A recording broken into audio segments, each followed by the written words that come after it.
Get started a few years ago after the SolarWinds breach, and people learned about supply chain attacks and realized that their external vendors could be a source of vulnerability for them. We started seeing a huge uptick in external vendor risk management. So we get questions during the RFP process from customers, or if we want to continue to fish in a bigger pond and land larger customers, we're beginning to get tighter corporate governance from those larger customers. They're more mature and more complex in their processes. And we had already began to align our business to the NIST CSF as our way to crosswalk the different frameworks for HIPAA and U.S. data privacy and 27001 and all these different things, right? So we aligned ourselves to NIST CSF, and we wanted a place to track the progress towards that. And that's when we went on our adventure to go find a product like Vanta. We get, during our RFP process, frequent requests for, are you 27001 or do you have a SOC 2? And if you do, can you provide your last audit report to us? And so we want, again, during kind of that sales cycle, to be able to provide trust to our customers that we're going to do right by them, protect their data. The easiest way to answer that question is, yes, here's our SOC 2, and here's our last audit. We did look at one of the big four. We looked at a local CPA as well. Ultimately, it's the program cost and sizing and length. So first of all, a program for us with one of the big four was just a monumental financial investment.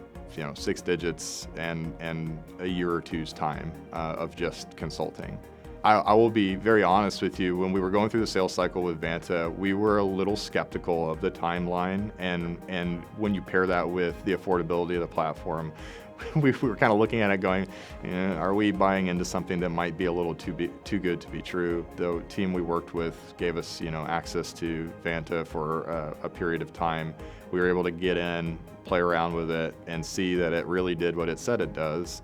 And that gave us the confidence to be able to stand in front of our leadership team and say, hey, we could go the big four route, we could go with a long-term consulting engagement, or we could just buy Vanta and work through this internally and come out on the other side.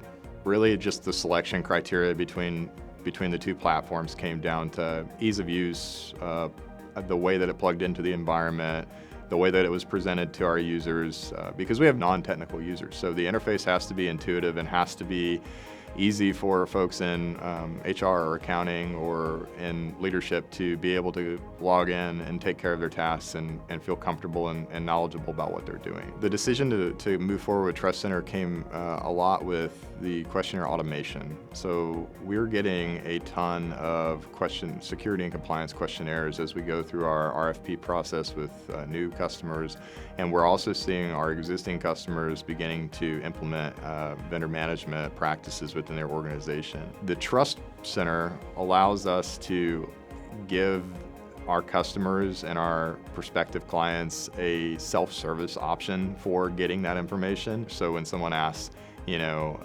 how do you maintain physical security at your data center? Well, we can redirect them to Trust, and that's really easy for anyone to remember is, they're asking a question about privacy and security. I just send them to Trust MJ Insurance.